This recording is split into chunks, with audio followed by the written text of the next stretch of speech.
د سلام په وړاندې کولو سره پام وکړئ د نن ورځې ډیر تازه مهم او وروستي خبرونو ته.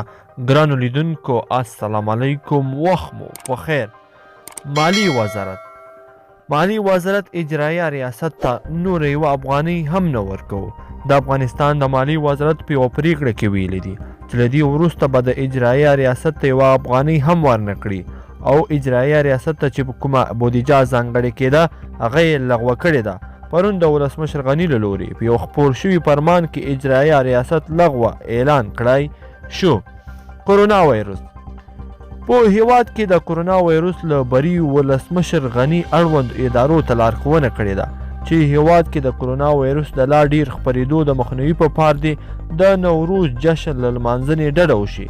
ولسمشرۍ ماڼۍ څخه په خپره شوي خبرپاڼه کې راغلي دي چې تېره ورځ ولسمشر غني د ملي امنیت شورا ناسته کې د هیواد عمومي وضعیت د ارزونې ترڅنګ هیواد کې د کرونا وایرس وروستي وضعیت هم وارزاوه. ملګرو ملتونو په افغانستان کې د ټول شموله حکومت پر جوړېدو ټینګار کړی دی. په افغانستان کې د ملګرو ملتونو د مرستندویه دفتر له لوري په خپره شوي خبرپاڼه کې راغلي دي چې دغه دفتر مشر تدامي چې اماماتو له عبدالله سره کتلي دي.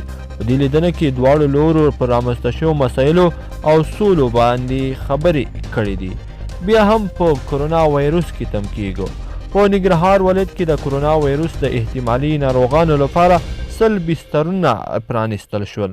جلال ښار کې د کرونا وایرس د احتمالي ناروغانو لپاره 100 بسترونه فعال او نن د دې ولایت والي عوامي روغتیا وزارت مرستیالانو مسؤلینو له لوري په رسمي ډول پرانیستل شو.